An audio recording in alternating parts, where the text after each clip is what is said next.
Kun raadiyoo burqaa oduu jaarmiyaa waraana bilisummaa Oromooti. Akkam jirtu dhaggeeffattoota keenya oduu yeroo kanaaf qabnu sin dhageechisna an biiftuu abdiiti. Waraanni bilisummaa Oromoo godina Salaalee Ona Yaayyaa Gullallee fi Baashaggar Ona Liiban Cuqqaalatti loltuu Impaayera Itoophiyaa cibraa lama fixee jira. Haaluma kanaan diishqaa dabalatee meeshaa gurguddaa booji'ee jira.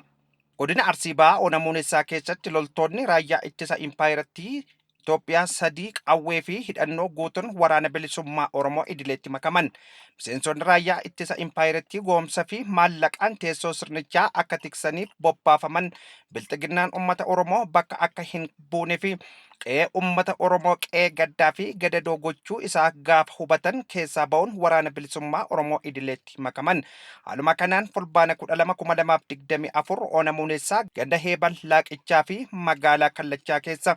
miseensonni raayyaa ittisa Impaayeratti sadii qawwee fi hidhannoo guutuun waraana bilisummaa Oromoo idileetti makamanii jiru. Akka miseensi kunneen jedhanitti mooraa isaanii keessaa tokkummaan sabaa fi sablammootaa akka hin jirre kaasuun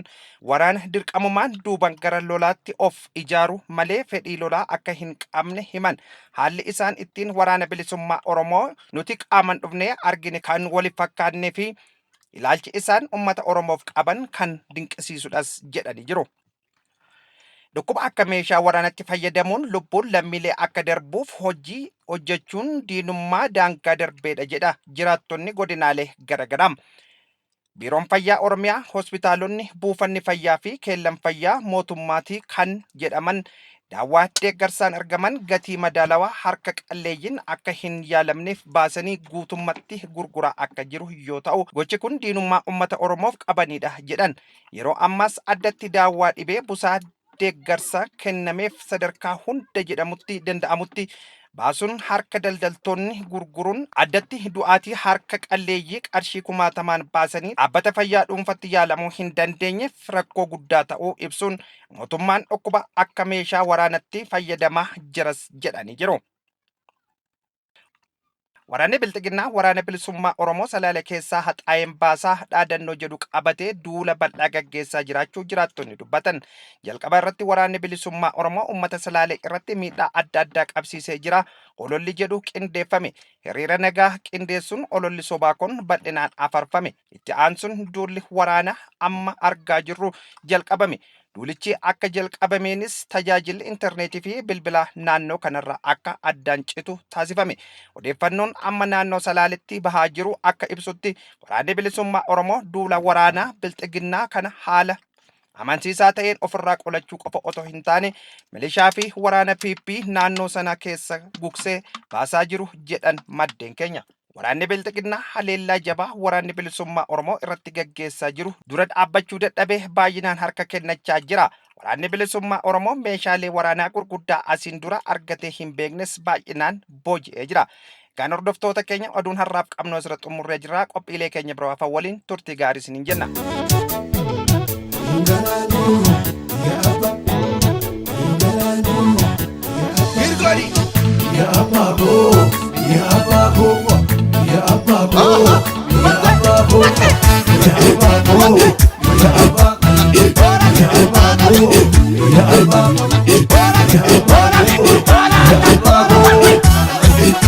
Galane ya galuto ya galane galu ya kudamato ya galane ya galuto galu ya kudamato yerti bija mansi ta karshida bako yerti bija mansi karshida bako yerti bija mansi karshida bako silabo sakindala Sakital kana mabochisu Sakital kana mabochisu Akami nangodata Arma halagati na hosisu Arka halagati na dorisu Arrage siwa karra Karratti jarte mana kabdi Karratti jarte mana kabdi Situa jindalatu Garana rado wiya kabdi Garana rado wiya kabdi Yamma muleto Yon shagarin gadilalu Kurani le mana jardi Yamma muleto Yon si jebe du'e mali kufanille nama jebbi Yamma muleto amesa kelma tanito jabile ke marrachisu Yamma muleto harkande mamma tanito musafira kakachisu Yamma muleto mama yamma muleto nangala gofo buleko nangala gofo buleko nangala gofo buleko nangala gofo buleko nangala gofo buleko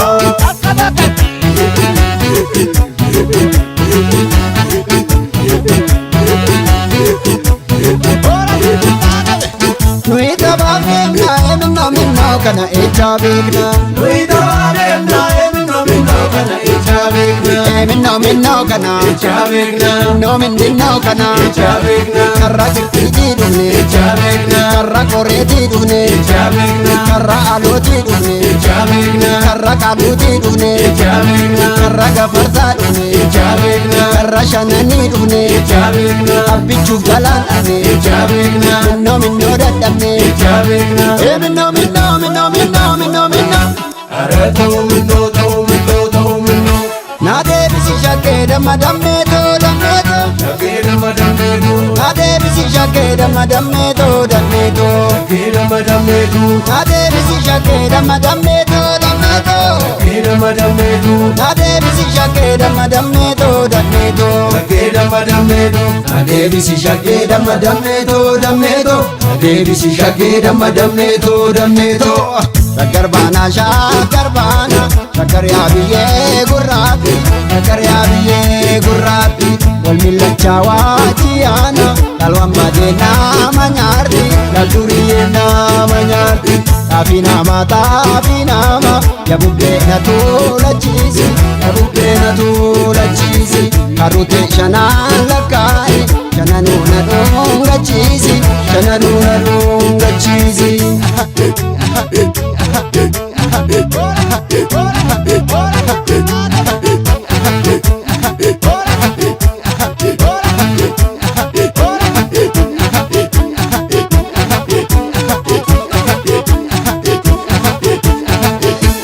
Yamma muleto haadha daadhii dinqa cooma nandanuu quubsi keenkee Yamma muleto ilma kee lafoon ajjeese orma guluufa fardeenkee Yamma muleto yadeessuu dhaltee maseentee ituu kee magariisa Yamma muleto lama buluuf lafa taane sirratti nuti wadhiisa Yamma muleto mama yamma muleto nangala gofo buleko nangala gofo buleko nangala gofo buleko nangala gofo buleko nangala gofo buleko minno Ara ta'u minno na deebisi shakkee damma dammeetoo Shakira madametu na deebisi shakkee damma dammeetoo Shakira madametu na deebisi shakkee damma dammeetoo Shakira madametu na deebisi shakkee damma dammeetoo Shakira madametu Adebisi shakira madametu Adebisi shakira madametu shakkar baana shakkar yaa kaloo fardeeni tuuta deemisi waraanti qaama faayoftee taddeeni qaama miidhagdee taddeeni xaafi nama yabubbee na tuulachiisi karutee shanaan lakkaa'e shananuu na dhungachiisi Ya Allahu Ya Allahu Ya Allahu